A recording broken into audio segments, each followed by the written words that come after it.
बच्चों, जय हिंद। मैं अरविंद आर्य आप सभी का आसान फिजिक्स के ऑनलाइन प्लेटफॉर्म पर स्वागत करता हूं। तो आज हम नेक्स्ट कॉन्सेप्ट पढ़ेंगे। क्विक रिवीजन सीरीज में हम पढ़ रहे थे इलेक्ट्रोस्टैटिक और पहला लेक्चर आप लोगों ने काफी सराहा है, काफी आपने शेयर किया है, लाइक किया है। तो उसी के बाद आज हम नेक्स्ट लेक्चर में मिलते हैं। तो फटाफट से उसी कॉन्फिडेंस के साथ, उसी एनर्जी के साथ आप इस वीडियो को भी फटाफट लाइक शेयर कीजिए और जिन बच्चों ने चैनल को सब्सक्राइब नहीं किया है वो फटाफट चैनल को सब्सक्राइब करें ताकि आपको रेगुलर इंटरवल पे हम अच्छे से अच्छा कॉन्सेप्ट, अच्छे से अच्छे वीडियो प्रोवाइड कर सकें। तो देखिए, क्योंकि आप जैसे जैसे आप मोटिवेट करेंगे, जैसे जैसे आप लाइक शेयर करेंगे, सब्सक्राइब करेंगे चैनल को, हमारा मोटिवेशन बढ़ेगा और हम आपके लिए काफी सारे अच्छे से अच्छे कॉन्सेप्ट्स और क्विक रिवीजन सीरीज में नए नए लेक्चर्स लेके आएंगे। तो स्टार्ट करते हैं आज का सेशन। तो आज हम कल की क्लास के आगे डिस्कस करेंगे। तो देखिए, आज डिस्कस करते हैं नेक्स्ट स्वर्णपत्र विद्युतदर्शी। आज का पहला हमारा टॉपिक है स्वर्णपत्र विद्युतदर्शी। तो देखिए, ये क्या है स्वर्णपत्र विद्युतदर्शी? एक ऐसा उपकरण जिसकी सहायता से आवेश के बारे में एक अनुमानित जानकारी प्राप्त होती है या किसी वस्तु के आवेश के एक अनुमानित जानकारी प्राप्त कर सकते हैं, उसको स्वर्णपत्र विद्युतदर्शी कहते हैं। ध्यान दीजिए फिर से, स्वर्णपत्र विद्युतदर्शी क्या होता है? तो एक ऐसा उपकरण जिसकी सहायता से किसी वस्तु के आवेश के बारे में एक अनुमानित जानकारी प्राप्त होती है या वस्तु का आवेश के बारे में एक अनुमानित जानकारी हम प्राप्त कर सकते हैं, उसको स्वर्णपत्र विद्युतदर्शी कहते हैं। कार्यविधि क्या होती है, कैसे कार्य करता है? तो देखिए, स्वर्णपत्र विद्युतदर्शी में जब किसी आवेशित वस्तु को इसकी धात्विक नोक पर संपर्क करवाते हैं, जब भी किसी आवेशित वस्तु को क्या करते हैं, इसके धात्विक नोक पर संपर्कित करवाते हैं, तो धात्विक नोक की सहायता से आवेश स्वर्ण पत्रों पर स्थानांतरित हो जाता है। अब जब समान प्रकृति का आवेश इन स्वर्ण पत्रों पर आएगा, जैसे जैसे ये आवेश आएगा और स्वर्ण पत्रों पर समान प्रकृति का आवेश बढ़ता जाएगा, तो हमको पता है कि समान प्रकृति के आवेश या सजातीय आवेशों में क्या होता है? प्रतिकर्षण। प्लस क्यू और प्लस क्यू क्या करेगा? प्रतिकर्षण करेगा, प्रतिकर्षण। और एक प्लस क्यू और दूसरा माइनस क्यू, मतलब विजातीय आवेश, एक प्लस क्यू है दूसरा माइनस क्यू है, इनमें क्या होगा? आकर्षण। क्या होगा? आकर्षण। तो ध्यान दीजिए, जो दो सजातीय आवेश क्या करेंगे? प्रतिकर्षण करते हैं। दो सजातीय आवेश क्या करते हैं? एक दूसरे को प्रतिकर्षित करते हैं। और विजातीय आवेश या विपरीत प्रकृति के आवेश क्या करते हैं? एक दूसरे को आकर्षित करते हैं। तो जैसे हमने किसी आवेशित वस्तु को स्वर्णपत्र विद्युतदर्शी की धात्विक नोक से संपर्कित करवाया, तो ये आवेश क्या होगा? इस छड़ के द्वारा स्वर्ण पत्रों पर स्थानांतरित हो जाएगा।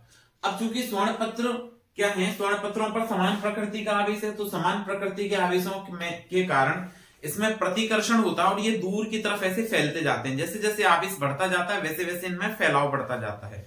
लेकिन पहले से आवेश से स्वर्ण पत्र विद्युतदर्शी पर विपरीत प्रकृति के आवेश इस छड़ को संपर्कित करवाएंगे, तो वो विपरीत प्रकृति का आवेश क्या करेगा? इसके कुछ आवेश को उदासीन कर देगा, कुछ आवेश को क्या कर देगा? उदासीन कर देगा। और ये स्वर्णपत्र विद्युतदर्शी की जो स्वर्णपत्र हैं, इनमें क्या हो जाएगा? प्रतिकर्षण कम हो जाएगा और एक दूसरे के निकट आ जाएंगे। तो देखिए, एक नंबर के लिए इसकी डेफिनेशन याद कर सकते हैं। स्वर्णपत्र विद्युतदर्शी एक ऐसा उपकरण जिसकी सहायता से किसी वस्तु की आवेश के बारे में अनुमानित जानकारी प्राप्त होती है, उसको हम क्या कहते हैं? स्वर्णपत्र विद्युतदर्शी कहते हैं। अब देखिए, नेक्स्ट टॉपिक की बात करते हैं हम, कूलाम का नियम। काफी इंपोर्टेंट टॉपिक है। तो देखिए, डिस्कस करते हैं हम नेक्स्ट कूलाम का नियम। तो देखिए, कूलाम के नियम की अगर हम बात करें, कूलाम्स लॉ की बात करें, तो देखिए अभी हमने पढ़ा कि दो समान प्रकृति के सजातीय आवेशों में क्या होता है? प्रतिकर्षण। और विपरीत प्रकृति के आवेशों में क्या होता है? आकर्षण। तो जो कूलाम के नियम में आपको जो भी बातें बताई जाएंगी, जो डेफिनेशन बताती जाएगी, एक एक पॉइंट बड़ा इंपॉर्टेंट है। कूलाम का नियम, तो देखिए ये नियम आपका पेपर में पूछा जाता रहा है या इसके न्यूमेरिकल पूछे जाते रहे हैं, तो आप इसको काफी अच्छे तरीके से पढ़ें। तो देखिए, कूलाम के नियम की बात करें तो हमने ऐसा माना कि ये दो आवेश हैं, दो बिंदु आवेश हैं, एक दूसरे से स्मॉल r दूरी पर रखे हुए हैं। दो बिंदु आवेश हैं, एक को हमने नाम दे दिया Q1 और दूसरे को नाम दे दिया Q2। ये दोनों बिंदु आवेश एक दूसरे से स्मॉल r दूरी पर स्थित हैं। ठीक है, तो कूलाम का नियम क्या कहता है? इस नियम के अनुसार किन्हीं दो स्थिर बिंदु आवेशों के मध्य, ध्यान देना, यहीं से हम कह सकते हैं कूलाम का नियम स्थिर आवेशों के लिए सत्य है और कूलाम का नियम बिंदु आवेशों के लिए सत्य है। तो क्या कहेंगे, कूलाम का नियम क्या कहेंगे, किन्हीं दो स्थिर बिंदु आवेशों के मध्य कैसा बल लग सकता है, या तो आकर्षण या प्रतिकर्षण। तो किन्हीं भी दो स्थिर बिंदु आवेशों के मध्य लगने वाला आकर्षण या प्रतिकर्षण बल उन दोनों आवेशों की मात्रा के गुणनफल के समानुपाती तथा दोनों आवेशों के बीच की दूरी के वर्ग के व्युत्क्रमानुपाती होता है। फिर से ध्यान दें, क्या बताया आपको, कूलाम के नियम अनुसार किन्हीं दो स्थिर बिंदु आवेशों के मध्य, कोई भी दो स्थिर बिंदु आवेश जो हैं, किन्हीं दो स्थिर बिंदु आवेशों के मध्य लगने वाला आकर्षण या प्रतिकर्षण बल, अभी पढ़ा सजातीय हैं तो प्रतिकर्षण और विजातीय हैं तो आकर्षण। तो किन्हीं दो स्थिर बिंदु आवेशों के मध्य लगने वाला आकर्षण या प्रतिकर्षण बल उन दोनों आवेशों की मात्रा के गुणनफल के समानुपाती एवं दोनों आवेशों के बीच की दूरी के वर्ग के व्युत्क्रमानुपाती होता है। तो ये दो समीकरण हो गए। यहां से हम क्या लिख सकते हैं, समीकरण 1 एवं 2 से, समीकरण 1 एवं 2 से, इन दोनों समीकरणों से अगर हम देखें तो हम लिख सकते हैं F समानुपाती Q1 Q2 upon R square. और जब इस समानुपाती के चिन्ह को हटाएंगे तो यहां पर हम एक नियतांक ले लेते हैं, इस समानुपाती के चिन्ह को हटा के एक नियतांक ले लेते हैं K Q1 Q2 upon R square. ये कूलाम का नियम हो गया, इसको हमने नाम दे दिया समीकरण नंबर 3।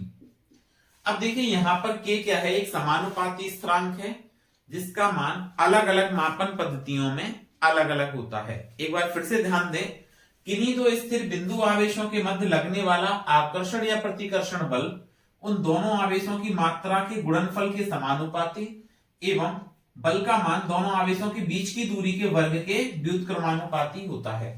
तो हमने इन दोनों समीकरणों को मिलाया तो F समानुपाती Q1 Q2 upon R square या F बराबर के Q1 Q2 upon R square. के क्या है, समानुपाती स्थिरांक है जिसका मान सीजीएस पद्धति की अगर हम बात करें, सीजीएस सिस्टम की बात करें तो सीजीएस पद्धति में जो आपका K का मान है वो होता है 1।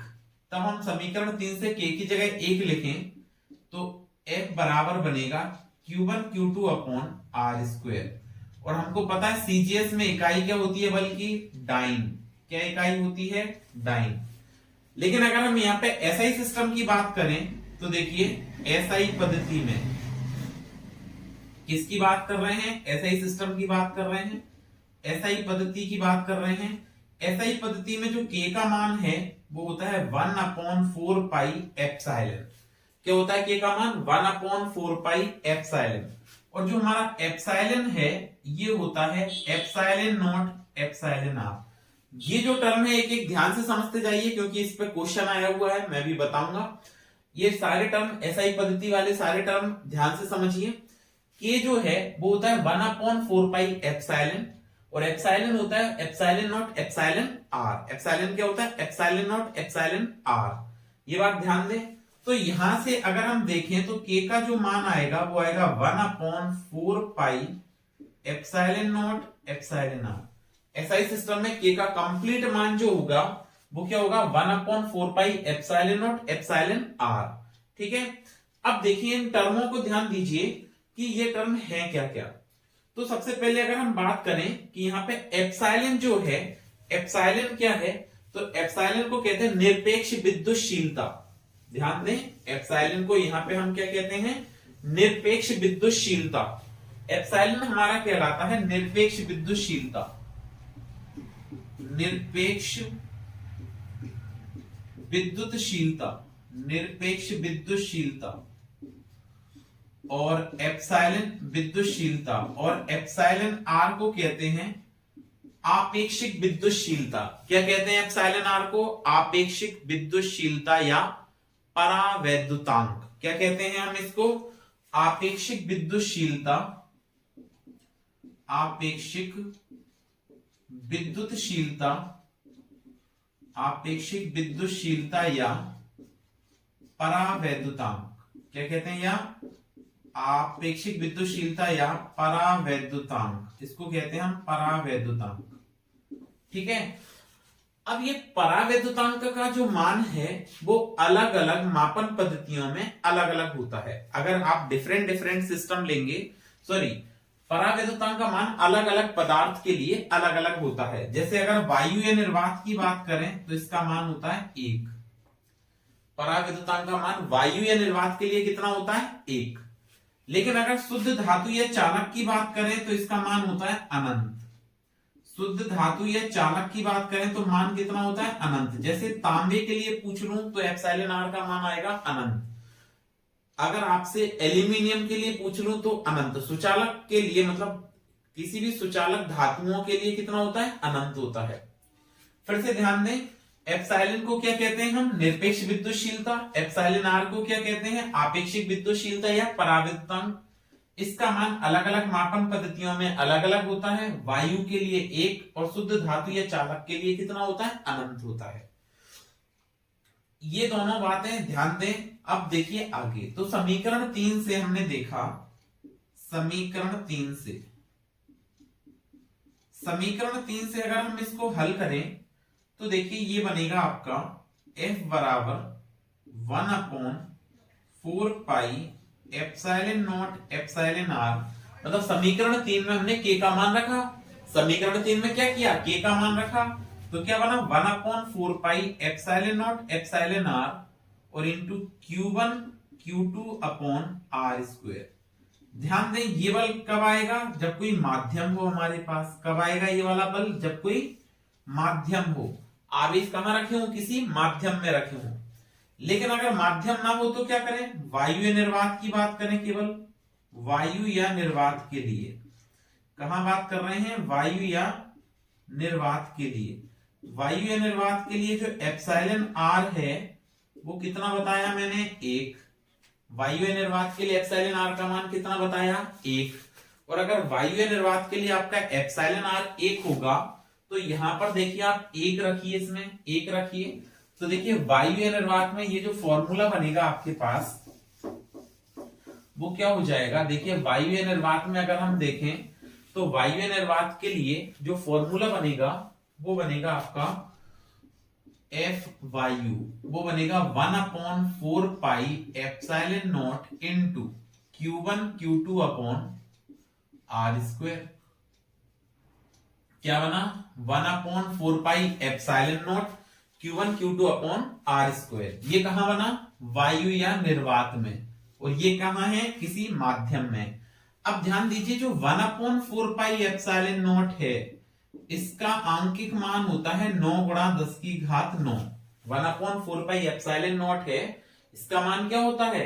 9 गुणा 10 की घात 9 न्यूटन मीटर स्क्वायर प्रति कूलाम स्क्वायर। इकाई की बात करें तो क्या बना? न्यूटन मीटर स्क्वायर पर coulomb square. 1/4 pi epsilon not का मान जब यहां रख देंगे तो ये जो आपका बल आएगा वो आएगा 9 गुणा 10 की घात 9 into Q1 Q2 upon are square.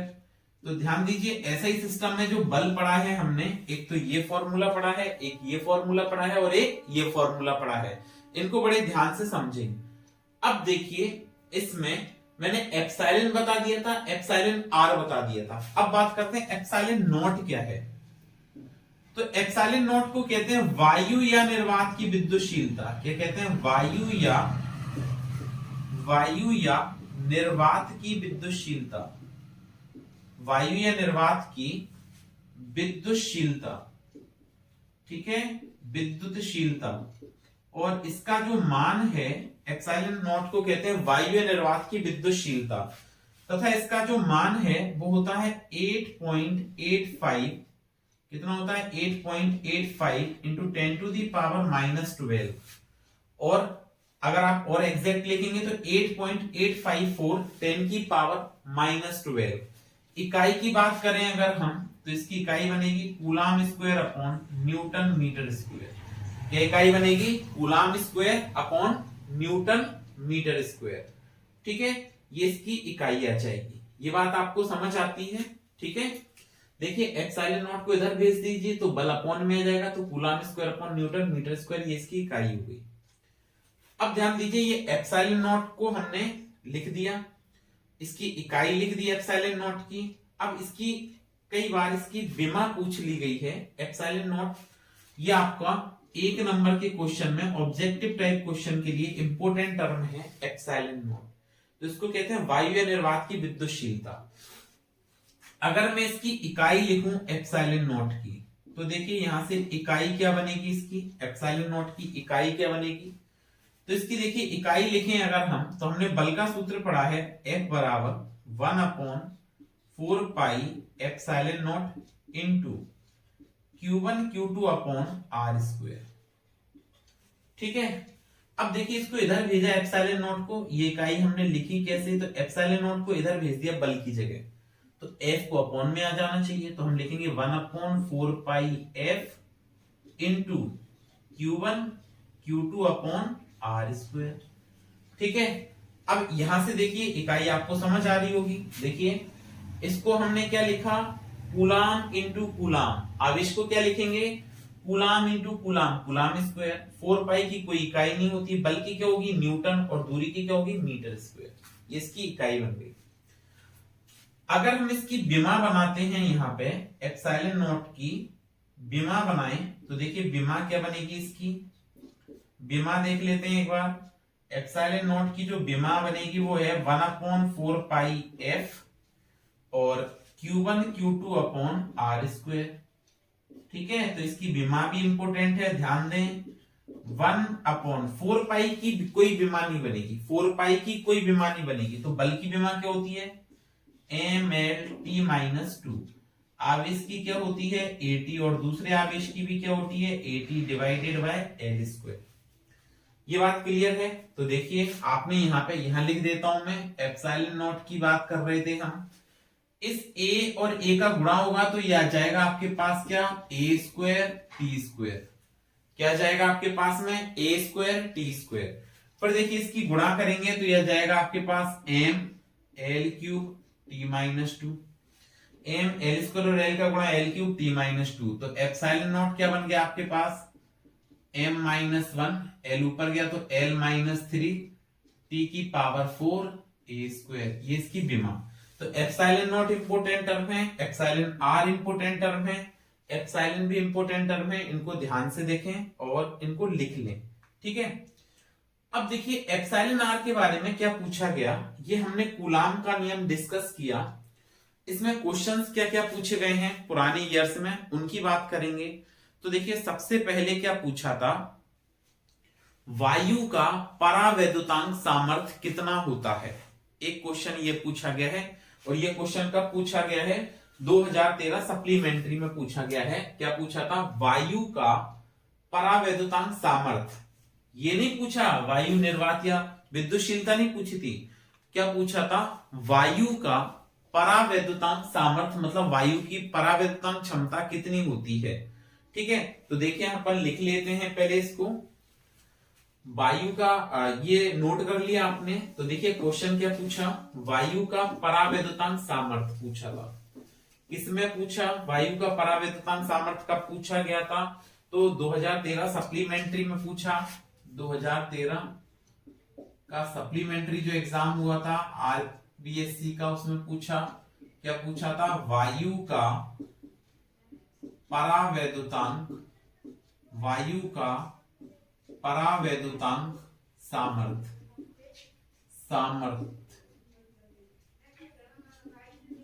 सामर्थ्य, वायु का परावैद्युतांक सामर्थ्य,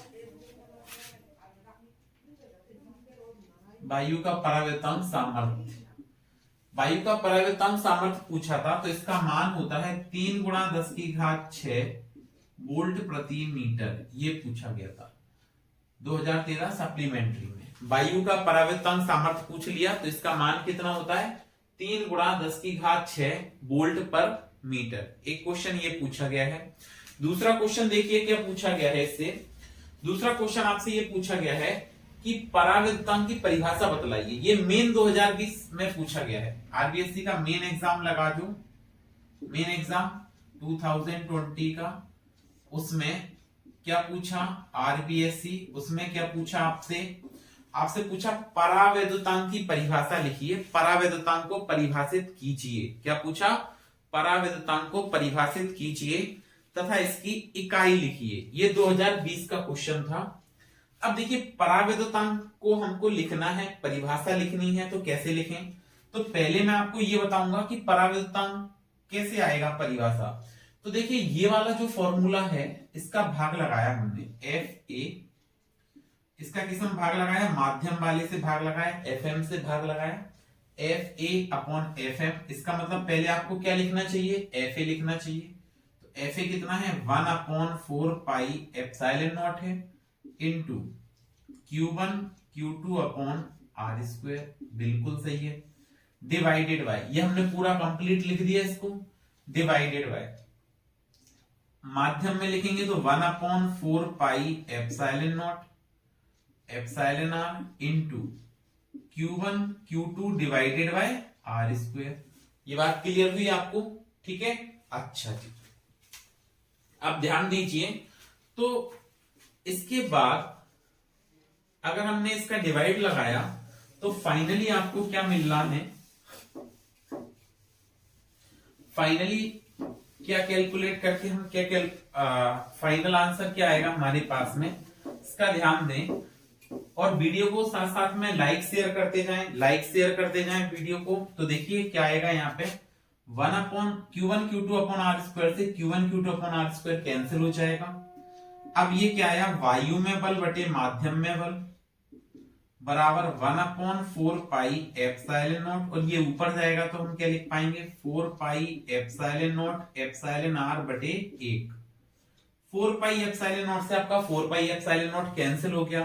तो मतलब देखिए क्या फॉर्मूला बना, F A upon F M equal to epsilon R. यहां से देखिए हम क्या कह सकते हैं, पराविद्युतांक की परिभाषा ध्यान से सुनिए। जब दो आवेश वायु या निर्वात में एक निश्चित दूरी पर रखे हों, जब दो आवेश एक निश्चित दूरी पर वायु या निर्वात में रखे हों, तब उनके मध्य लगने वाला बल एवं समान आवेशों को समान दूरी पर किसी माध्यम में रखने पर उनके मध्य लगने वाले बल का अनुपात पराविद्युतांक कहलाता है। फिर से सुने पराविद्युतांक की परिभाषा, यहां से क्या बताया? जब दो आवेश वायु या निर्वात में एक निश्चित दूरी पर रखे हो तब उनके मध्य लगने वाला बल एवं समान आवेशों को समान दूरी पर किसी माध्यम में रखने पर उनके मध्य लगने वाले बल का अनुपात पराविद्युतांक कहलाता है। फिर पूछा था कि इसकी इकाई बतलाइए पराविद्युतांक की। तो देखिए इकाई क्या लिखेंगे हम पराविद्युतांक की? तो इकाई की बात करें अगर हम, तो एप्सिलॉन आर बराबर F A upon F M. बताइए बल की इकाई क्या होती है? न्यूटन। और इधर भी बल की इकाई क्या होती है? न्यूटन। न्यूटन से न्यूटन कैंसिल हो गया, कोई इकाई नहीं होती है। मतलब पराविद्युतांक कैसी राशि है? एक इकाईहीन एवं विमाहीन राशि है।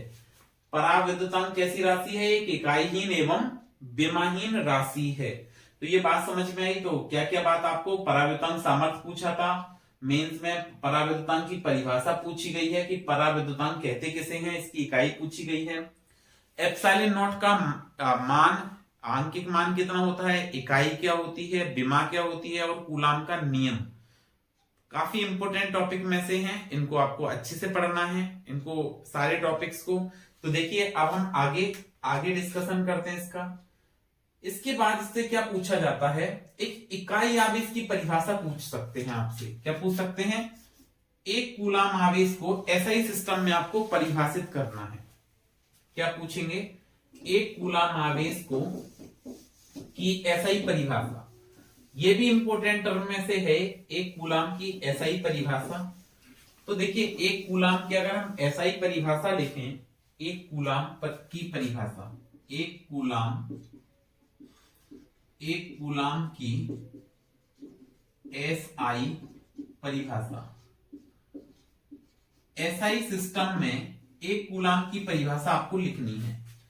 तो देखिए हमने बल का सूत्र पढ़ा है वायु या निर्वात में, वो कितना होता है? 1/4 pi epsilon not Q1 Q2 upon are square.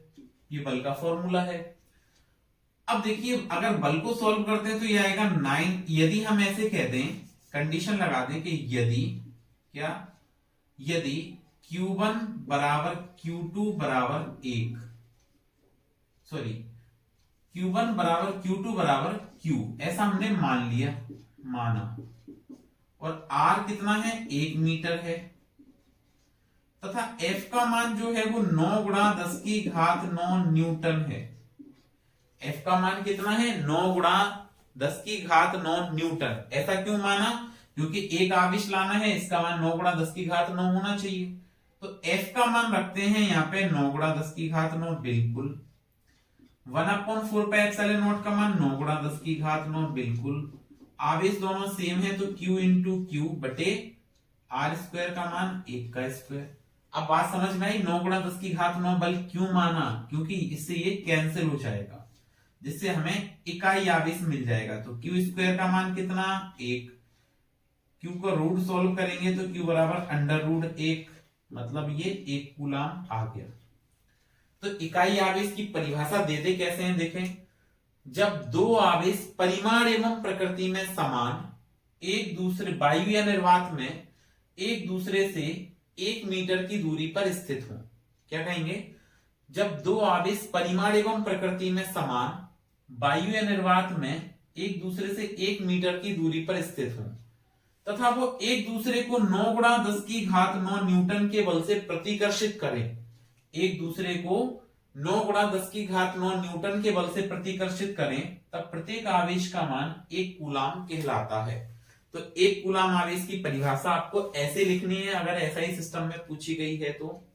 क्या कहा? जब दो आवेश परिमाण एवं प्रकृति में समान, एक दूसरे से वायु निर्वात में एक दूसरे से 1 मीटर की दूरी पर स्थित हों, तथा वो एक दूसरे को 9 गुणा 10 की घात 9 न्यूटन के बल से प्रतिकर्षित करें, तब प्रत्येक आवेश का मान कितना कहलाता है? 1 कूलाम कहलाता है। ये हमारी 1 कूलाम आवेश की एसआई परिभाषा हो गई। तो ये होता है हमारा क्या? कूलाम का नियम। अब देखिए कूलाम के नियम के बाद इसमें देखिए कौन कौन से क्वेश्चन इंपोर्टेंट है। कूलाम का नियम पढ़ाई हमने, अब इसमें हम बात करते हैं कौन कौन से क्वेश्चंस आपके लिए इंपोर्टेंट हो जाते हैं कूलाम के नियम से। तो देखिए क्वेश्चन नंबर 1 है, दो बिंदु आवेशों के मध्य एक सुचालक माध्यम है। ये आया हुआ क्वेश्चन है। दो बिंदु आवेशों के मध्य, दो बिंदु आवेशों के मध्य, दो बिंदु आवेशों के मध्य एक सुचालक माध्यम है। आवेशों के मध्य एक सुचालक माध्यम है, सुचालक माध्यम है, माध्यम है। या कुछ कहा है दो बिंदु आवेशों के मध्य कैसा माध्यम है? एक सुचालक माध्यम है। तब उनके मध्य लगने वाला, सुचालक माध्यम है, तब आवेशों के मध्य लगने वाला स्थिर वैद्युत बल क्या होगा? तब आवेशों के मध्य, तब आवेशों के मध्य, आवेशों के मध्य लगने वाला, आवेशों के मध्य लगने वाला, के मध्य लगने वाला, लगने वाला स्थिर वैद्युत बल क्या है? स्थिर वैद्युत बल, स्थिर वैद्युत बल क्या होगा? आवेशों के मध्य लगने वाला स्थिर वैद्युत बल क्या होगा? ये क्वेश्चन आया है सप्लीमेंट्री 2018 में, 2018 सप्लीमेंट्री एग्जाम में पूछा है। बिल्कुल सिंपल क्वेश्चन है। सॉल्यूशन देखिए, माध्यम की बात कर रहा है, इस टर्म को पकड़िए। क्या कह रहा है? माध्यम। कैसा माध्यम है? सुचालक माध्यम है। और जब भी माध्यम हो तो मैंने बताया बल का कौन सा सूत्र आप उपयोग करेंगे? किसी माध्यम के लिए बल का जो सूत्र होता है वो होता है 1/4 pi epsilon not epsilon R Q1 Q2 upon R square. माध्यम के लिए ये वाला सूत्र उपयोग करेंगे। तो अब देखिए कैसा माध्यम है? सुचालक माध्यम है। अभी मैंने बताया शुद्ध धातु या चालक के लिए, शुद्ध धातु या चालक के लिए परावैद्युतांक का मान कितना होता है? अनंत। परावैद्युतांक का मान कितना होता है? अनंत। शुद्ध धातु या चालक के लिए परावैद्युतांक आपको कितना बताया? अनंत। तो देखिए माध्यम में जो बल आएगा वो हो गया 1/4 पाई एप्सिलॉन नॉट इंटू अनंत गुणा Q1 Q2 बटे आर स्क्वायर अब अनंत से गुणा करोगे तो ये पूरा अनंत हो जाएगा नीचे का टर्म, और जब डिवाइड लगाओगे तो क्या आएगा 0 न्यूटन। यही इसका आंसर है। कितना आएगा, अनंत का किसी में भी डिवाइड लगाओगे, ये अनंत का किसी में भी भाग लगाओगे तो आंसर कितना आएगा 0 आएगा। तो ये बिल्कुल सिंपल क्वेश्चन था जो आपसे पूछा गया था। ठीक है, फिर देखिए एक और नेक्स्ट क्वेश्चन। अब एनसीईआरटी के क्वेश्चनों की बात करते हैं। तो देखिए क्या कहेंगे, दो आवेश वायु में एक दूसरे से, एनसीईआरटी का एक्सरसाइज का क्वेश्चन है, ये भी इंपॉर्टेंट क्वेश्चन है। क्या है क्वेश्चन है कि दो बिंदु आवेश वायु में, एनसीईआरटी का एग्जांपल है क्या है, दो बिंदु आवेश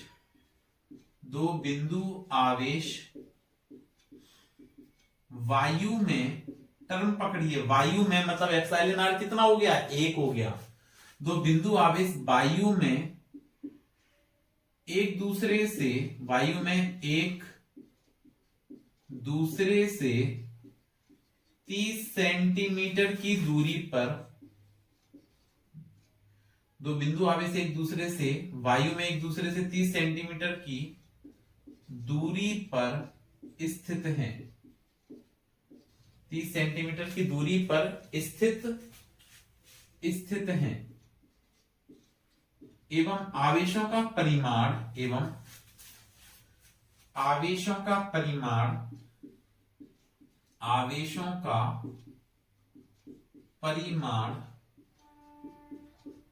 2 गुणा 10 की घात -7 कूलम एवं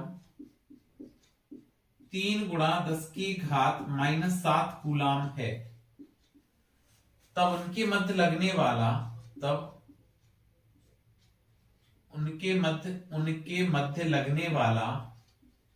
उनके मध्य लगने वाला स्थिर वैद्युत बल क्या होगा। लगने वाला स्थिर वैद्युत बल,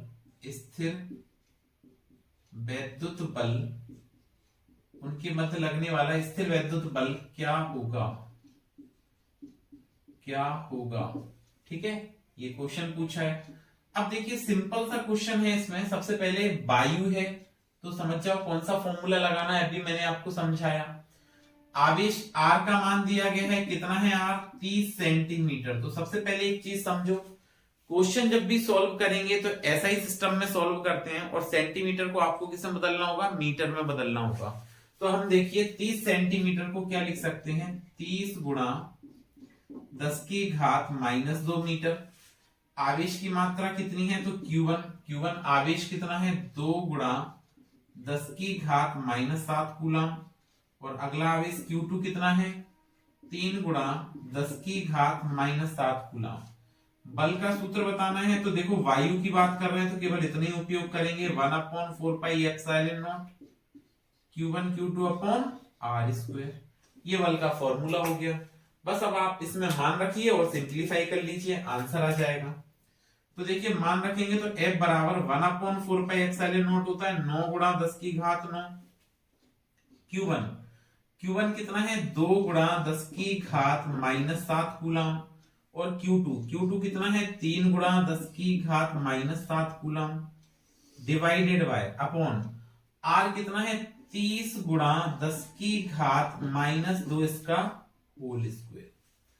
अब देखिए इसको हमने सॉल्व किया तो ये आपका सॉल्व करने पे बनेगा F बराबर, क्या बना, F बराबर 9 गुणा 6। देखिए ये 3 दूनी 6 गुणा 10 की घात 9 और -7 और -7 10 की घात -14 बन जाएंगे। यहाँ पे ये 9 -7 और -7 -14, 30 का स्क्वायर कितना होता है 900 इंटू ये क्या हो जाएगा 10 की पावर -4। ठीक है, अब देखिए इसको सिंप्लीफाई करते हैं, 1 2 0 से ये कैंसिल हुआ तो 10 की पावर -2, ये 9 से ये 9 गया, -2 से इसको कैंसिल किया तो ये -12 आ जाए। ठीक है, फिर देखिए F बराबर आपके पास क्या रह गया 6 इंटू 10 की power 9 into 10 raise to the power -12, plus के 9 से इसको कैंसिल किया तो ये पावर -3 रह गई। तो आपका फाइनल आंसर 6 इंटू 10 की पावर -3 न्यूटन। ये हमारा बल आ जाएगा, इन दोनों आवेशों के मध्य लगने वाला बल। तो आपको बात क्लियर हुई कि एक ये न्यूमेरिकल है, एक्सरसाइज में है, इंपोर्टेंट है न्यूमेरिकल, इसको पढ़ लीजिए। और देखिए इस पर एक और क्वेश्चन हम बताते हैं आपको कि एक और एक्सरसाइज में नेक्स्ट क्वेश्चन क्या है, ये भी काफी अच्छा क्वेश्चन है। देखिए नेक्स्ट क्वेश्चन देखते हैं, एक्सरसाइज का ही अगला क्वेश्चन की बात करते हैं। तो अगला क्वेश्चन क्या है, 0.4 माइक्रोकूलाम का कोई गोला किसी अन्य गोले से पर, नेक्स्ट एग्जांपल है 0.4 माइक्रोकूलाम का एक गोला अन्य गोले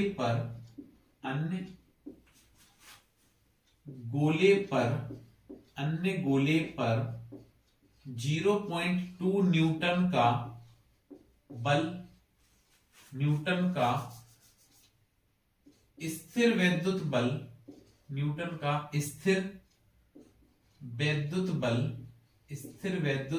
बल आरोपित करता है, स्थिर वैद्युत बल आरोपित करता है, जिसका आवेश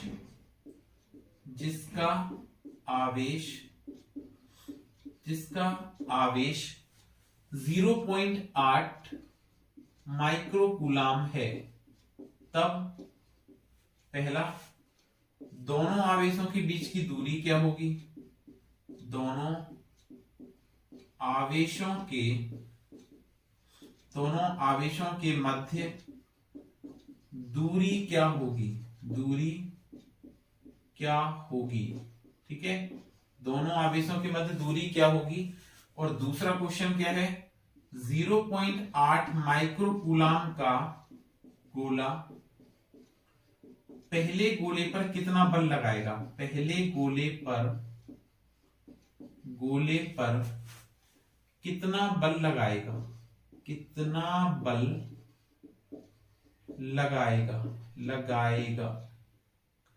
या कितना बल आरोपित